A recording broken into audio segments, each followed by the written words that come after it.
Israel रोज़ बैनुल-अक़वामी क़वानीन की ख़िलाफ़ वर्जी करता है और इंसानी हकूक़ पामाल करता है। सिर्फ एक दिन में 56 फ़लस्तीनी शहीद हुए हैं, जिनमें 38 लोग सिर्फ खाने की तलाश में इमदादी मराकज़ पे गए थे।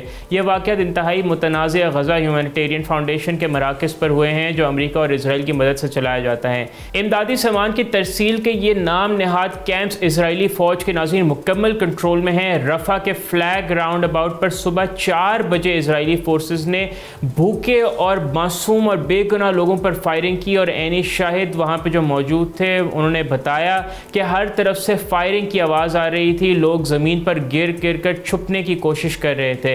हैबा ने कहा कि दिन ब दिन हालात बदतर होते जा रहे हैं और नाज़रीन ये जो गज़ा कि बेसिकली ह्यूमैनिटेरियन फाउंडेशन है, उसने मई के आखिर में काम शुरू किया था, जब इसराइल ने 3 माह की मुकम्मल नाकाबंदी को जुज़वी तौर पर समझें इसको एक स्टंट के लिए उठाया।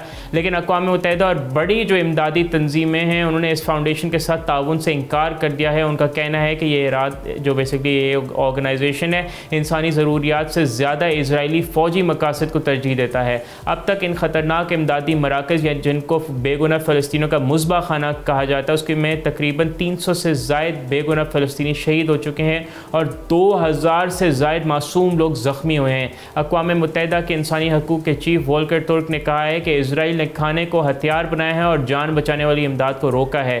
तुर्क ने मज़ीद ये भी कहा कि इसराइल के जंगी तरीके गज़ा के फ़लस्तीनों पर खौफनाक और नाकाबिल बर्दाश्त मसाइब मुसल्लत कर रहे हैं।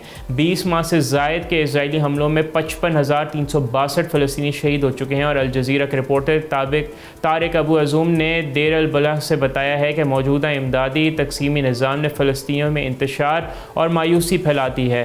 भूखे और बेसिकली बिलखते फ़लस्तीनी अब भी मजबूर हैं कि वो बेसिकली घरों में रह कर भूखे मरें या आटे का एक बोरा लेने के लिए अपनी जान को ख़तरा में डालें और वहाँ पे अपनी जान कुर्बान करें।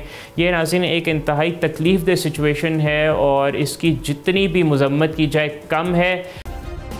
सब्सक्राइब करें और बेल दबाएं ताकि कोई खबर रह न जाए।